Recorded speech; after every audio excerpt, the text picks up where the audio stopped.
Flowers here with your weekly Wednesday Words of Wisdom. And again, this week we are going over Napoleon Hill's Think and Grow Rich. We're looking at now chapter 5, which is the fourth step towards riches, and it covers specialized knowledge. We've previously taken a look at desire, also faith, excuse me, as two really important elements to make sure that as you're on this path towards riches, that you have basically a layout on how to get this done. Last week we looked at auto-suggestion, which is talking about the things that we talk about to ourselves. So we've got desire, we've got faith, we've got auto-suggestion. Now what? Specialized knowledge, the fourth step towards riches. Perfect place to go next because it asks us to start looking at what it is that we have that's so special that we command large amounts of money for it. For instance, you've got people that are astrophysicists, where they take this knowledge that they use and they absolutely apply it to something in one specific field. Keyword being application. It's great to have a lot of general knowledge, and that's wonderful because you can talk to anybody about anything. However, that specialized knowledge is what's going to make the difference when you start to charge for your services. So that's this week. Again, fourth step towards riches in Napoleon Hill's Think and Grow Rich, specialized knowledge. So what is specialized knowledge? Specialized knowledge is something that takes a specific topic matter or a subject and you hone in on it so much so that most questions that you're asked regarding that subject, you can actually speak candidly about. You can talk about it, and it's something that you have some good knowledge on. There are lots of ways to acquire specialized knowledge, but we'll get to that in just a minute.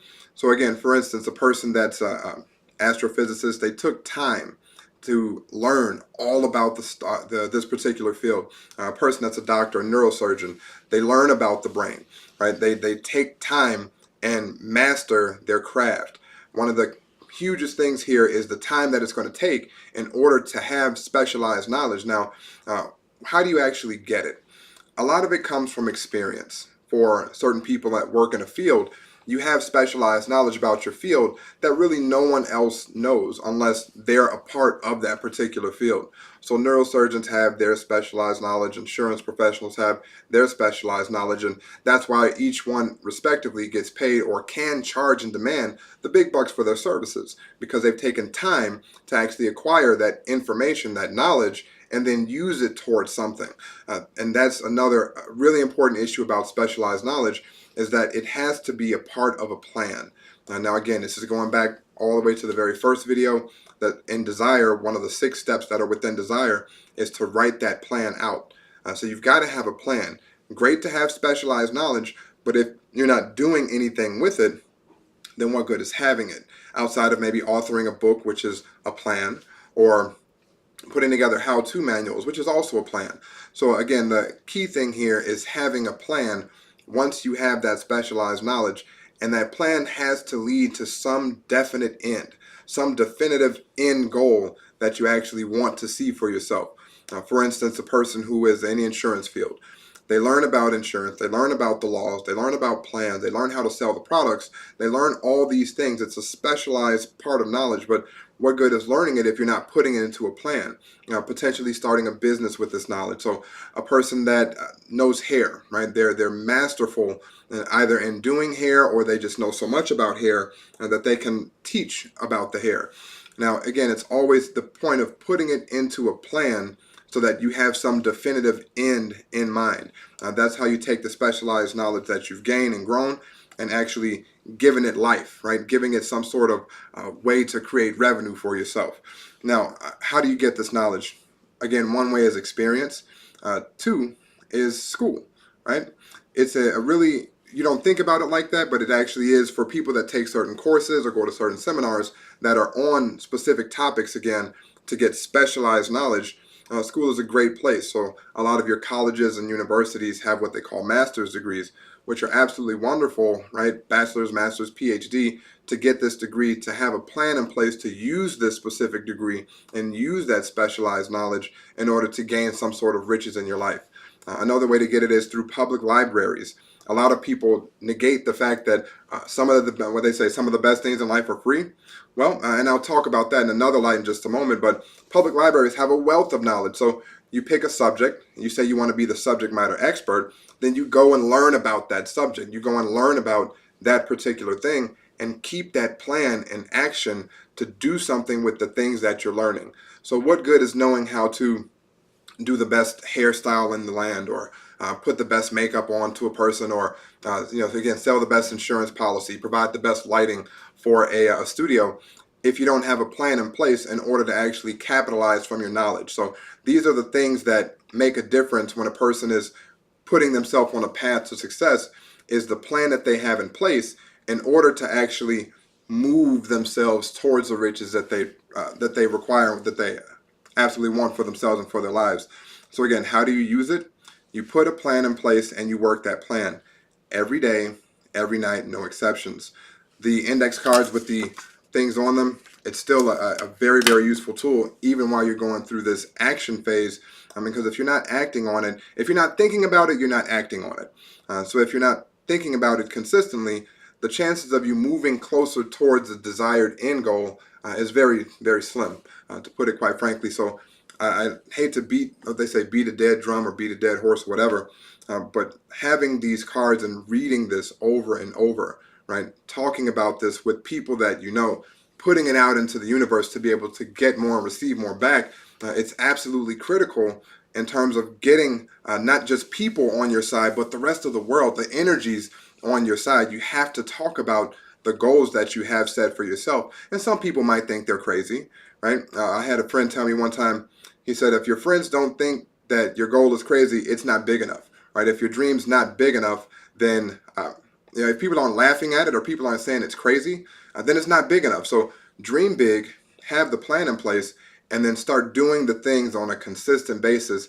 in order to get the thing that it is that you're looking for. So again, with specialized knowledge, you have to go and acquire that information. I've heard once, I believe it was Malcolm Gladwell in The Tipping Point, that says in order to become an expert at something, it takes on average 10,000 hours of practice. So think of your Kobe Bryants, your Derrick Roses. I hate to just put it in a sports thing, but these people practiced. They practice, they practice, they practice. After they win a game, there's a difference between a person at the top and a person at the very bottom, kind of riding the bench.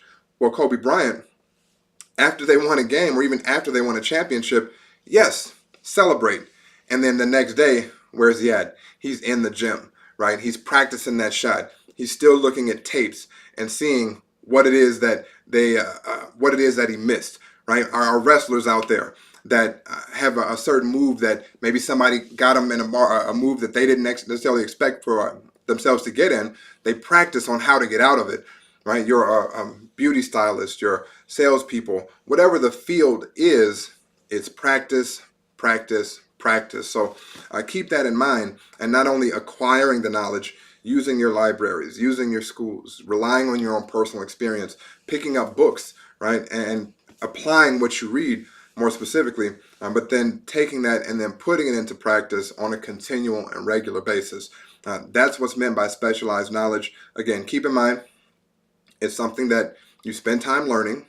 It's something that you have to put into a plan, and it's something whereby that plan has a definite end in place, so that you can again start using it to maybe charge for your services or what have you. You can get it very simply through purchasing it through books, right, that you pay for, books that are at the library for free, attending seminars and courses, and even finding what's called mentors and practicing under an apprenticeship model is a hugely successful way to gain experience in an industry where you want to specialize.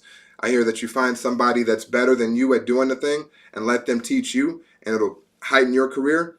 Heard it 1,000 times, and it absolutely became the truth when I myself, in a previous position, started watching what the top people did. So you watch soon what number one does, and you'll become number one if you put in that practice. So again, get the knowledge, specialized knowledge, by either purchasing it, going to seminars, using your own experience, and once you have it, use it. So if you haven't figured out how to use it, again, go back to the other videos, either the second or the third. Actually, all of them talk, kind of hit on it just a little bit, but specifically that first one that discusses not only the 6 ghosts of fear that you'll come up against while you're in this process, but also it'll discuss the 6 steps to take your desire and start to give it some legs, right? Start to grow it a little bit, if you will. Then you'll again progress through faith, putting the water on the seed as you go forward, and then auto-suggestion, which is actually one of the ways that the faith works. It's a tool that, again, by repeating certain things in the affirmative as if they're already happening, it's the way that these things work, and that's that, again, through auto-suggestion. Now, specialized knowledge is only going to take whatever your craft is and cause it to grow. So don't negate the time that it takes to put these things in place. Again, this video is super short because it's straightforward and to the point. You've got to get knowledge, you've got to get information, and you've got to put it in a plan and act on that plan day after day until you receive the benefits from that in which you've invested the time in. So please drop your likes, comments, etc. down below. Share this video. Look for the YouTube posting in about an hour. And it's been an absolute plum pleasing pleasure once again. You guys have a great Wednesday and enjoy the rest of your weeks. Bye for now.